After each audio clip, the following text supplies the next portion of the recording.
This is the CBS Evening News. Dan Rather reporting. Good evening. Criminal indictments against North Poindexter and Company in the Missiles for Iran Who Got the Money case. 82nd Airborne troops may be sent into Honduras to help repel reported Sandinista invasion. And a coup against Panama's Noriega fails. Hopes of getting him to leave, go to Spain, and be quiet about who he knows in the drug trade are still on hold. 3 headline stories, but 3 stories with some interlocking parts and questions. First, Rita Braver with the case against suspects in an alleged White House criminal conspiracy. As former National Security Council aide Oliver North headed out of his house this morning, the federal grand jury, led by independent counsel Lawrence Walsh, was getting ready to make history. By late afternoon, the grand jurors brought a mammoth 23-count, 101-page indictment against North, former National Security Advisor John Poindexter, and middlemen Richard Secord and Albert Hakim. The central charge, a conspiracy to defraud the United States by impeding, impairing, defeating, and obstructing the lawful governmental functions of the United States, by violating the Boland Amendment, which prohibited aid to the Contras, by deceitfully using the influence of Poindexter and North to sell arms to Iran with the understanding that Secord and Hakim would channel that money to the Contras. The grand jury said it amounted to an effort to exploit the real national objective of getting Iran to release the hostages in Lebanon. To defraud the United States by depriving it of the full control of the Iranian initiative, by corrupting that initiative for the diversion of funds to private individuals. The 4 are also charged with embezzlement and wire fraud for diverting the Iranian arms profits to the Contras. North and Poindexter are charged with obstructing justice and lying to Congress about their activities. Secord and Hakim are charged with trying to give illegal gratuities to North, including setting up a $200,000 bank account for him. And North is charged with illegally accepting a security system, cashing $4,300 worth of Contra traveler's checks for his own use, and breaking the tax laws by raising illegal contributions for the Contras. I have now been caught in a bitter dispute between the Congress and the President over the control of foreign policy, the power of the President to deter communism in Central America, and the President's duty to protect our citizens against terrorist acts abroad. If convicted on all counts, North could get up to 85 years in jail and $4 million in fines. Poindexter, 45 years and $2 million. Secord, 29 years and $1.5 million. And Hakim, 27 years and $1.4 million. And Dan, this is only the beginning of what everyone expects to be a very long legal battle. Thank you, Rita. One of our White House correspondents, Terrence Smith, reports now on the indictment impact and reaction from President Reagan, his inner circle, and beyond on Capitol Hill. Just hours before the indictment of 2 of his former White House aides, President Reagan insisted to reporters, as he has throughout the Iran-Contra affair, that no laws had been broken. I have no knowledge of anything that was broken, and I am the one who gave all of you the first announcement of the discovery that there was extra money and so forth. And why did he think that, given the evidence that money from the Iran arms sales had been improperly used? Because from all of the investigation and everything else, we don't know where that money came from, and we don't know who had it, and we don't know where it went. The president was asked why he thought his former national security advisor, Robert McFarlane, had entered a guilty plea last week. He just pleaded guilty to not telling Congress everything and wanted to know. Well, don't you think that's I've wrong? done that myself. What? You do that yourself?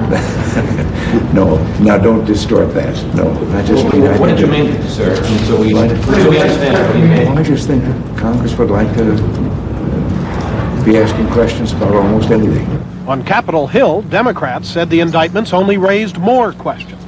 It is particularly serious when former high government officials, including one of the president's closest personal advisors, is charged with crimes of this magnitude. I don't think there are any major surprises, for me at least, in these indictments. Perhaps more of an emphasis on the misuse of federal funds, the conversion of funds, the embezzlement of funds, the stealing of funds than I might have anticipated. Neither the president nor his advisors would comment on the indictments after they were announced. But politically, for the administration and for Vice President Bush, the mid-campaign timing could hardly be worse. The indictments also raise anew the question of whether or not the president will pardon his former aides. To date, Mr. Reagan has not ruled that out. Terrence Smith, CBS News, the White House. With President Reagan now having his official spokesman say that the Contra rebels are reeling under what's being portrayed as a new, all-out Nicaraguan assault, the president tonight approved in principle sending up to 4,000 U.S. paratroopers into the region. Details are sketchy and somewhat confused, but we get them, such as they are, from White House correspondent Bill Plant. President Reagan may send U.S. troops from the 82nd Airborne Division into Honduras as one response to what the administration claims is a major invasion of Honduras by Sandinista troops hunting Contra rebels. The use of U.S. troops in a support role is one of a number of options Mr. Reagan is considering, but his top aides say nothing's final yet. The president has made no decisions. He is identifying his options. He has not acted on them. The administration and its allies in Congress seized on the military situation in Nicaragua and Honduras to reopen their argument that the Contra rebels are doomed unless they receive military as well as humanitarian aid. I don't think anyone in this room would challenge the fact that the Sandinistas have paid apparently what is only lip service to the search for a negotiated ceasefire. Panama is in chaos, and communists, thanks to the liberal and radical left leadership in this House, communists are winning a major victory on, wait a minute, on Honduran soil and on Nicaraguan soil. Time of the gentleman has and it was set up in... But opponents of Contra aid accused the administration of manipulating intelligence reports to strengthen its case, something Congress has accused it of doing at least once before. I'm highly suspicious of the administration's motives. We've seen it far too often in the past, when these issues have arisen, and all of a sudden there's some dramatic news. There's a war going on in Nicaragua. That's not news. These incursions are not news. White House officials concede privately that the Sandinistas may have intended all along to hit Contra supply bases inside Nicaragua, inside Honduras, and withdraw very quickly. And if that happens, then they concede there will be no need for U.S. troops. But they don't mind having it known that the president is ready and willing to act, and they don't mind the public relations boost that this may give to the cause of Contra aid. Dan? Thank you, Bill. CBS News Pentagon correspondent David Martin broke the story about the 82nd Airborne troops being readied for possible service in Honduras to help support a counteroffensive against what are said to be new, large-scale Nicaraguan attacks. He has since filed this report. The Pentagon wants to send elements of the 82nd Airborne Division into Honduras, not to fight, but as a symbol of American support for the Honduran government. The president has approved the plan in principle, but is still waiting for a formal request from the Honduran government before making a final decision.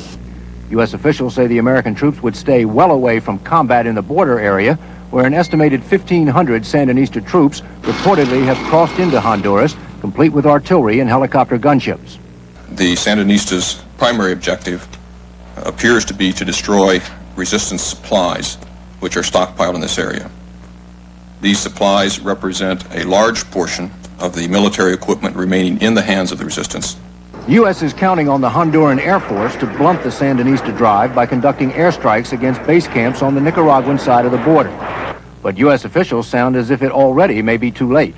The resistance forces engaged in this unequal battle are in a desperate situation. Several strategic points, including 2 airfields, have fallen to Sandinista forces. If the Sandinistas can maintain their momentum, it's very likely that other key resistance positions in the Bucay Valley will also be overrun. House Speaker Jim Wright said he has personally warned the Nicaraguan foreign minister. I told him that in the United States we would regard any invasion of any other country by military troops of any country in the region as a very serious matter. The last time the U.S. responded to a Sandinista incursion was in March of 1986, just days after Congress had voted to cut off aid to the Contras. Then, American helicopters airlifted Honduran troops to the border area. But the Iran-Contra Committee subsequently concluded that the administration had quote-unquote manipulated the intelligence to make the cross-border foray seem more serious than it really was.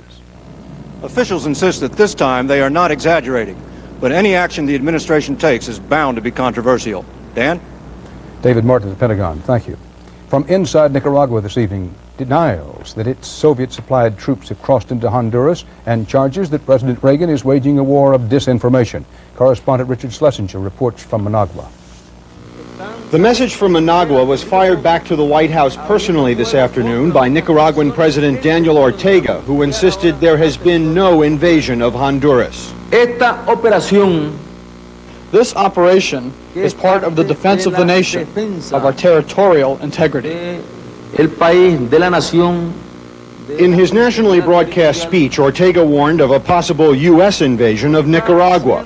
Nicaraguan army sources confirm their troops are engaged in a major operation backed up by helicopters and artillery in areas where the Contras have been relatively strong, in the center of the country and along the northern border with Honduras. As recently as last night, the Honduran government said there was no threat from Nicaragua. Contra leaders in Miami say their fighters are being overpowered and chased into Honduras by Sandinista soldiers. They are outnumbering us at least by 4 times to 1, and the amount of firepower that they are carrying, they are using heavy mortars, 120 millimeter mortars. They're using very heavy artillery, Soviet-made. But the Nicaraguan government says the Contras are stronger than they say. The Sandinistas believe the reports of this latest battle are being exaggerated to encourage Congress to approve more aid for the Contras. Richard Schlesinger, CBS News, Managua. The exact status of U.S. State Department efforts to get Panama's General Noriega to Spain in exchange for not pursuing drug charges against him remains secret. What is known is that today Noriega survived a try by some of his own officers to overthrow him, while his loyal soldiers cope with still growing violence in the streets. Juan Vasquez is our man in Panama City. Surrounded by a handful of loyal aides, Noriega emerged triumphant from military headquarters after the failed coup attempt, reportedly led by a dissident colonel. The gringos stole Panama's money, he claimed. We want it back. U.S. sources tell CBS News that the United States had advanced knowledge of the attempt but did not initiate it. But if Noriega managed to retain control of his military headquarters, it became increasingly apparent that he had lost control of the streets. Dozens of anti-Noriega protests degenerated quickly into chaos. Only a few weeks ago, this was the financial center of Latin America. Today, the city was shut down by the most extensive rioting and looting ever seen here. There were numerous instances of indiscriminate shooting. One American TV cameraman was peppered with birdshot. A department store security guard shot a 12-year-old in the leg, provoking an enraged mob into burning down a building.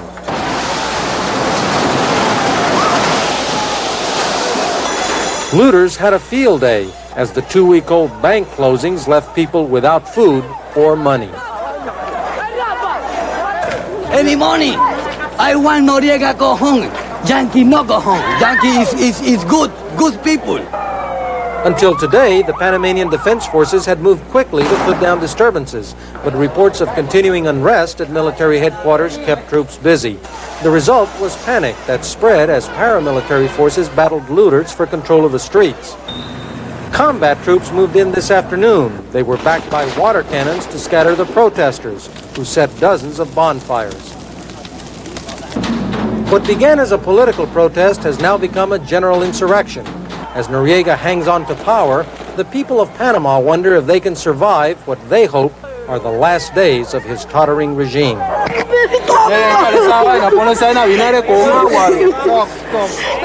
Juan Vasquez, CBS News, Panama City. And still to come on the CBS Evening News, Bob Simon on more deaths on the West Bank, a violent background to diplomatic failure. And Bill McLaughlin in Belfast, where death brought hand grenades to a funeral.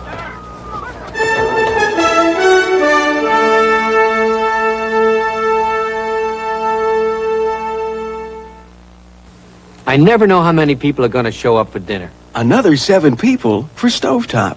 So I make stovetop stuffing from the canister. It's great, because I can make it for 2 or 4 or 8. I always have just enough, no matter how many people drop in. Well, greetings, Mr. B. Oh, where's my chow? You know, tonight I really love those breadcrumbs and spices, so let's really hear it. Now, you got enough for me and my brothers? Gee. Stovetop in the canister. You can depend on AT&T Long Distance thanks to the remarkable people and put our equipment to the test. I love wrecking things.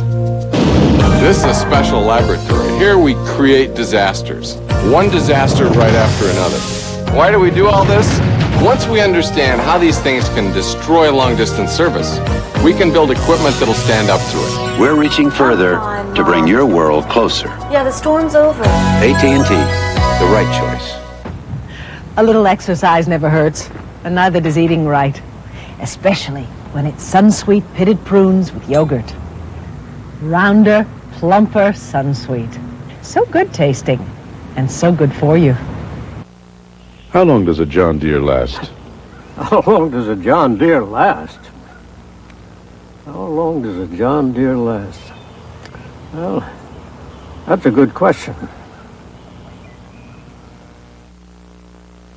On the thorny, dangerous issue of how to get peace in the Middle East, President Reagan and Israeli Prime Minister Shamir met for an apparently fruitless 2 hours at the White House today. Afterward, Shamir repeated his objection to a U.S. proposed international conference as early as next month, saying it would not be conducive to peace.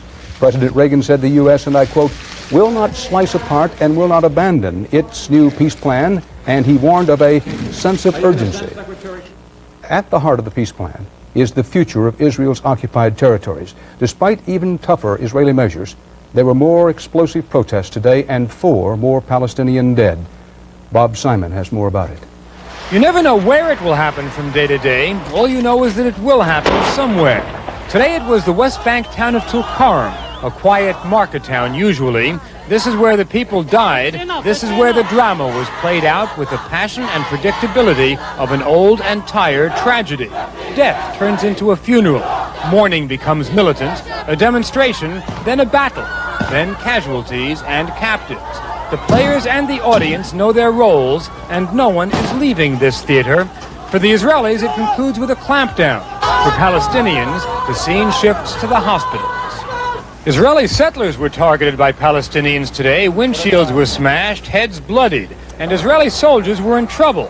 In the Kalandia refugee camp, a patrol found itself isolated. One soldier was trapped, asked for covering fire. The other shouted, "Watch the corner, watch the roof, watch the wind." There seems to be an increasing urgency and desperation as every day the Israelis try something new and every day the Palestinians come back for more. The Israeli tactic: control the streets, isolate the trouble spots. Yesterday, the army banned all travel by Palestinians between the West Bank and Gaza. Today, they cut the international phone lines all over the territories, cut communications between the Palestinians and the PLO. But the measures did not stop the protesters. They may have spurred them on. Israeli officials told CBS News they got word today that Secretary Schultz plans to return to the Middle East in a couple of weeks. He'll be coming to prepare the parties for an international conference in Geneva on the 15th of April. The Israeli officials said the Soviets have agreed to the plan, the Arabs have not said no, and the pressure is on Israeli Prime Minister Shamir. Bob Simon, CBS News, Tel Aviv. In Washington today, some 300 people gathered at a church prayer service to mark Terry Anderson's 3rd year as a hostage in Lebanon. Former hostages and their families were among those honoring the 40-year-old Anderson, who has been a captive longer than any of the other 8 Americans still being held in Lebanon.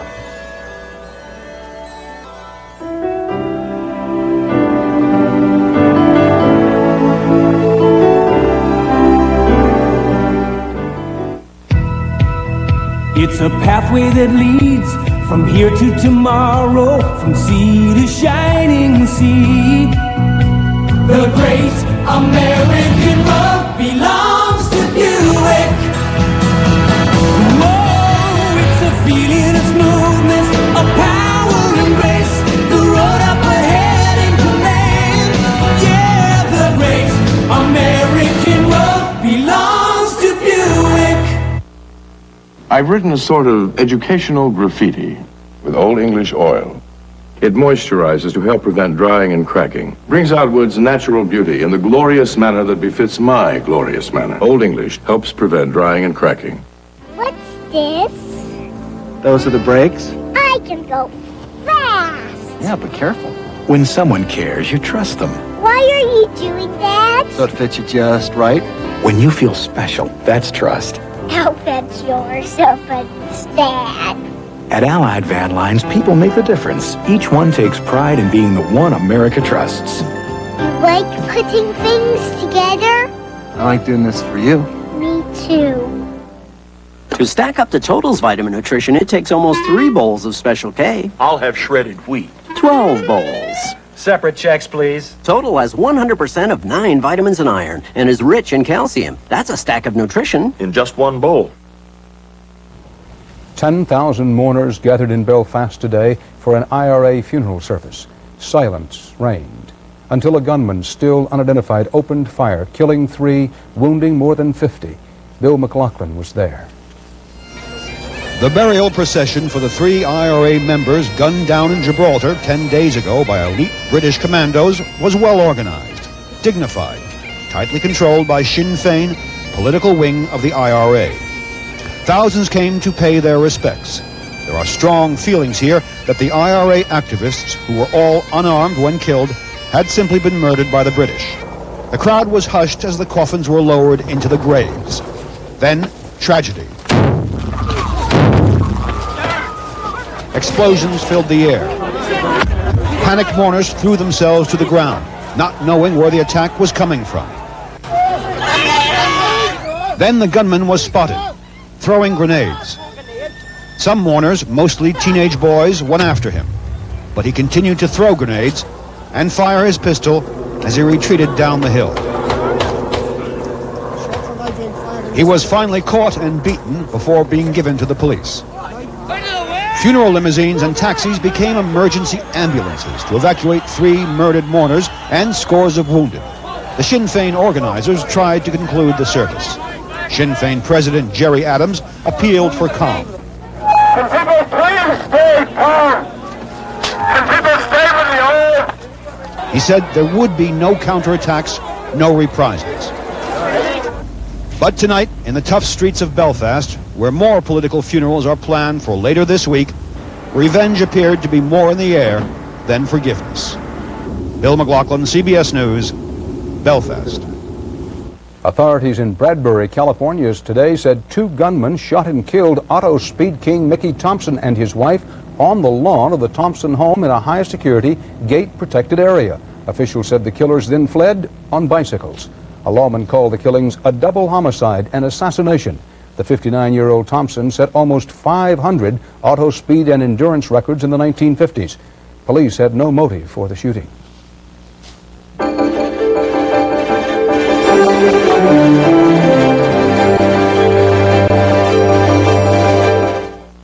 I've devised my own way to cook perfect steaks without slicing them open. I cook an extra little piece, and I test it. I call it my test steak. Of course, it's done a little early, but that's part of the secret. No one ever knows, because I eat the evidence. Beef, real food for real people. Take a look around you. It's a time to put the best to work for you. And here's our action warranty. We're the best at what we do. We're the ones coming through for you. Let's get together. Down forever. Great. Come with us. We love the place. Put your trust in #1. What a team. 21. What are you doing at Dow these days, Peggy? Well, right now I'm working in agricultural research, Grandpa. We're trying to help farmers find new ways to make every dollar work harder. We want to keep this farm in the family a few more generations. It's pretty tough, isn't it? You bet. So your dad and brother are going to need all the help they can get. And you can make a difference in what tomorrow brings. I won't let you down. 'Cause Dow lets you do great things. President Reagan tonight vetoed a major civil rights bill, one that would have expanded federal protection against discrimination. Many in Congress believe they have the votes to override the president's veto. For the record, Bob Dole says he is still hanging in after George Bush's latest big win in Illinois, amid questions about just how long Dole can hold out. Democratic presidential candidates came out of Illinois today the way they went in. No clear frontrunner. More talk, including some from New York's Governor Mario Cuomo, of a possible brokered Democratic nomination.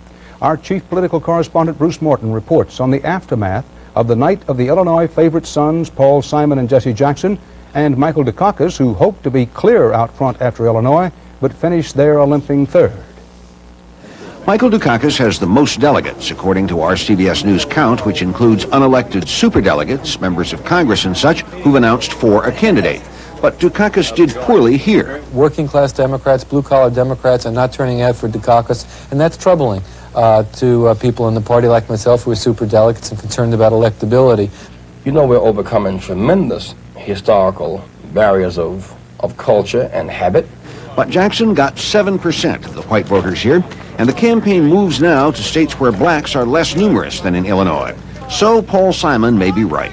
I am not advocating a brokered convention, contrary to what you may have read or heard.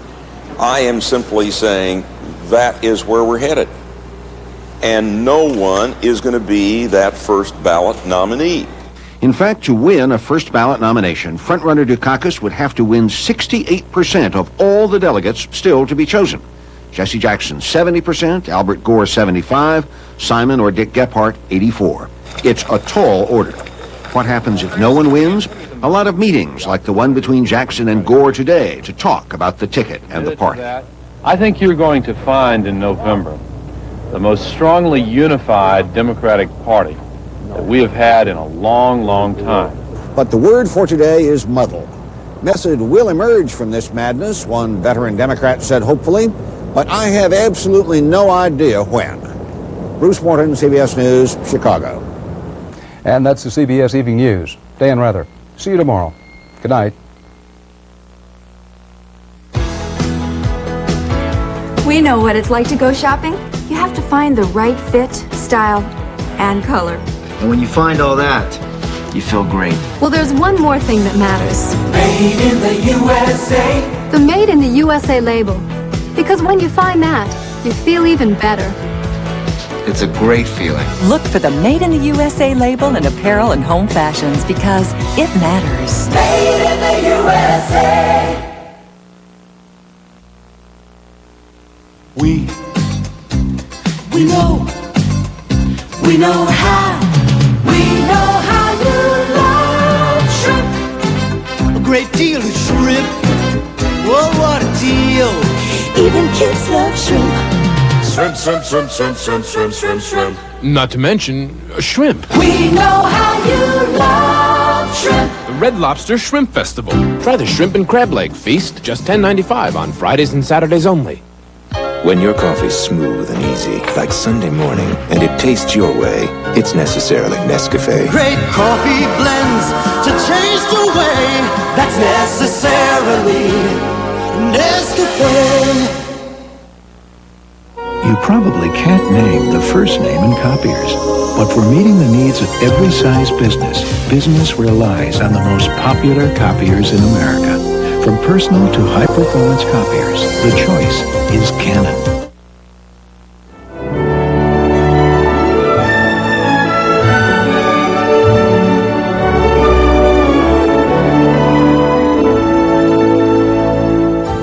I'm Charles Osgood. And I'm Kathleen Sullivan. Tomorrow, reaction from Washington and the rest of the country to the Iran-Contra indictment. And the colorizing of movies on CBS This Morning. This is CBS. Coming up on Eyewitness News, major indictments against Oliver North and others in the Iran-Contra scandal.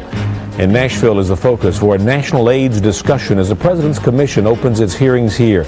We'll have these stories and a story on the importance of friends coming up next on Eyewitness News. I'm Wayne Oldham, and let me tell you everything you get at Wendy's new Super Bar. Spaghetti rotini, fettuccine alfredo, hot sauce, meat sauce, lettuce and tomato, spicy rice tacos, refried beans, Parmesan cheese sauce, and sour cream, honeydew, pineapple, oodles and noodles of mushrooms,